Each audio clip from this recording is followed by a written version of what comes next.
Israeli airstrikes continue in the dark as hundreds of thousands of Palestinian civilians spend another anxious night in Gaza.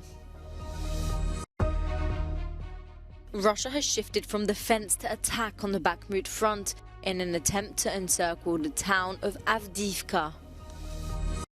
With the Christmas shopping period just weeks away, inflation in the Eurozone falls more than expected to 2.9%. Spain's heir to the throne, Princess Leonor, swears an oath of allegiance to the Constitution as she celebrates her 18th birthday. Israeli airstrikes continue in the dark as hundreds of thousands of Palestinian civilians spend another anxious night in Gaza. Israeli troops backed by tanks have expanded their operations inside Gaza, amid reports that IDF troops have cut off the key main north-south road near Gaza City, indicating Israeli forces may be trying to cut off Gaza City. Prime Minister Benjamin Netanyahu has ruled out a ceasefire in Gaza, declaring this is a time for war. Calls for a ceasefire are calls for Israel to surrender to Hamas, to surrender to terrorism, to surrender to barbarism. That will not happen. Ladies and gentlemen, the Bible says that there is a time for peace and a time for war. This is a time for war. Aid agencies are reporting that the humanitarian crisis in Gaza continues to worsen. There is insufficient water, food, medicine and fuel. The International Criminal Court's top prosecutor, Karim Khan, said impeding aid could constitute a war crime. I want to underline clearly to Israel that there must be discernible efforts without further delay to make sure civilians receive basic food, medicine, anesthetics, morphine. We hear reports of operations taking place without these basic medicines, as if we're in the Middle Ages. On October 7, Hamas attacks killed 1,400 Israelis and saw at least 239 people kidnapped as hostages. Hamas says more than 8,000 people have been killed since Israel's retaliatory bombing began.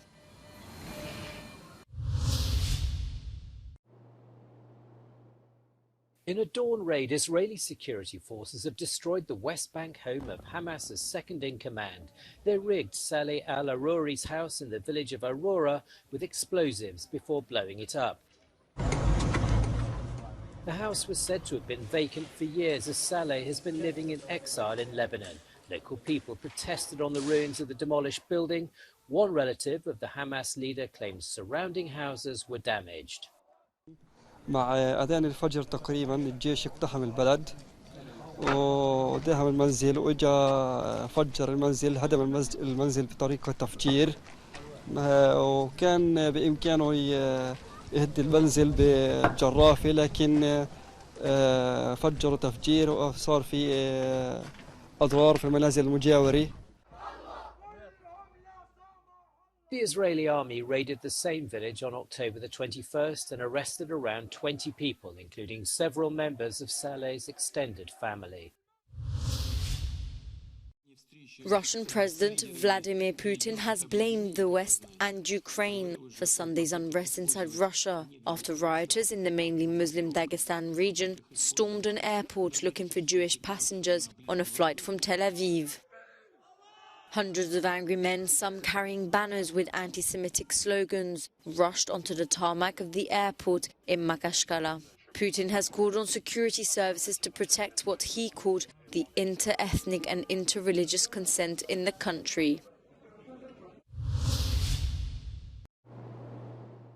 French police shot and seriously injured a woman in a full veil after she threatened train passengers in Paris. Witnesses described scenes of panic at the Bibliothèque François Mitterrand station on the RERC as a woman shouted threats. Une dame qui portait un voile intégral, tenait un certain nombre de propos qui étaient assez menaçants, parlant de commission d'attentats, utilisant un certain nombre de mots tels qu'ils m'ont été rapportés comme vous allez tous y passer, Allah Akbar, boum, je cite, et donc ces deux personnes ont relaté ces faits de la même façon. Encore une fois, un signalement en gare de Choisy-le-Roi à un agent compétent de la SNCF Et puis, par ailleurs, un appel qui a été donc transmis au numéro d'urgence de la SNCF. French prosecutors are investigating the appearance of dozens of blue stars of David painted on buildings in and around Paris. The symbol is representative of the Jewish religion and the State of Israel. More than 2,500 reports of anti-Semitic acts have been recorded in the French capital in recent days, amid rising tension over the Israel-Hamas conflict. The graffiti could constitute the offence of damage to property aggravated by the circumstance of origin, race, ethnicity or religion. Russia has shifted from defence to attack on the Bakhmut front, according to Ukrainian army sources. And this is what these images released by the Russian army seem to show. Here, several heavy vehicles are seen firing at Ukrainian positions. Bakhmut fell into Russian hands last May after months of bloody fighting, in which Wagner mercenaries played a key role. Its strategic value was said to be relative, but both Russian and Ukrainians attached great importance to it. This change in strategy by Russian troops comes against the backdrop of attempts to encircle the town of Avdiivka, southwest of Bakhmut. So far, they have been unsuccessful and have cost the Russian army a high number of lives. According to Kyiv, enemy casualties now exceed 300,000 since the conflict began, a number that is impossible to verify. With the Christmas shopping period just weeks away, consumer prices in the Eurozone fell sharply, reaching their lowest level in more than 2 years. Inflation came in at 2.9% in October, down from 4.3% the month before, according to the EU Statistics Office, who made the announcement on Tuesday. The main cause was the double-digit drop in fuel prices, which eased by 11.1%. The better-than-expected inflation data is getting closer to the 2% target set by the European Central Bank, whose policy of higher interest rates has contributed to the calm on the price front. But at the same time, growth disappeared as output shrank after months of stagnation. Germany, the largest of the 20 countries using the euro, saw its economic output fall by 0.1%, while France, the second largest economy, recorded growth of just 0.1%.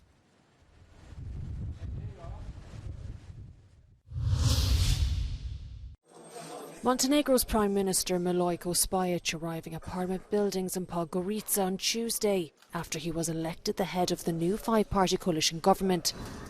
After hours of debate that lasted through the night, the legislature approved the new cabinet with 46 votes in favour and 19 against. 36-year-old Spajic, an economist, leads the centrist Europe Now party, but has received backing from pro-European and anti-Western groups. He has promised to unblock the Balkan nation's stalled European Union integration process.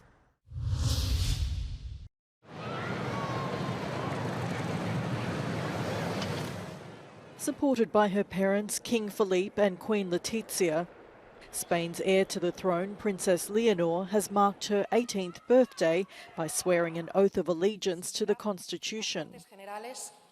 Juro desempeñar fielmente mis funciones, guardar y hacer guardar la Constitución y las leyes, respetar los derechos de los ciudadanos y de las comunidades autónomas y fidelidad al rey. Acaban de recibir el juramento que Vuestra Alteza ha prestado. ¡Viva la Constitución!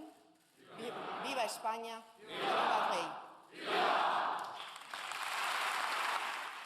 Spain's acting Prime Minister, Pedro Sanchez, was among the official guests attending the ceremony in the Parliament in Madrid. It was boycotted by Republican government ministers and Catalan and Basque nationalist MPs. Leonor's grandfather, the self-exiled former King Juan Carlos, was also absent. In swearing an oath, the princess can now officially act as regent when the king is unavailable. Leonor will be Spain's first queen regent since 1868, when she ascends the throne. The Italian city of Milan woke up Tuesday morning to this. Torrential rain and a violent storm in the early hours caused the river Seveso, which flows under the city, to overflow. Local authorities say they are building huge vats underground to catch the floodwaters, but other cities in the Lombardia region are not so prepared. È chiaro che esondazioni così non le vedevamo dal 2014, questo ci dice che è necessario lavorare sulle vasche. Quella di Milano è pronta, stanno facendo le ultime prove delle pompe, entrerà in servizio a fine novembre. Mancano però tutte quelle di Regione Lombardia. According to the Italian Met Office, 45 millimetres of rain fell on Milan between midnight and 7:30 a.m. 5 regions in the north of the country have orange weather warnings in place, while Veneto is on red alert. But meteorologists say the stormy weather will soon ease before moving south, which is still experiencing an unusually hot autumn. An eternal resting place, not in a cemetery, but in a forest, at the foot of a tree.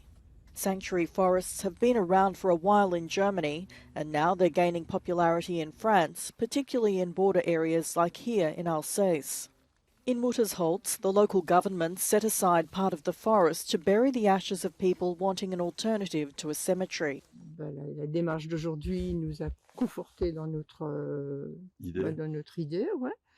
Et là, je vais prendre attache avec la mairie pour une réservation. Moi, j'espère le plus tard possible, mais bon, on va y arriver, on le sait. Hein. Et ça nous rapproche un peu plus de notre façon de vivre, quoi. Et on préfère plutôt l'environnement, la nature, que les grandes foules. Muttersholz is using an existing forest. In Nancy, in eastern France, trees are being planted in a cemetery where people will soon have the option of being laid to rest among nature free of charge.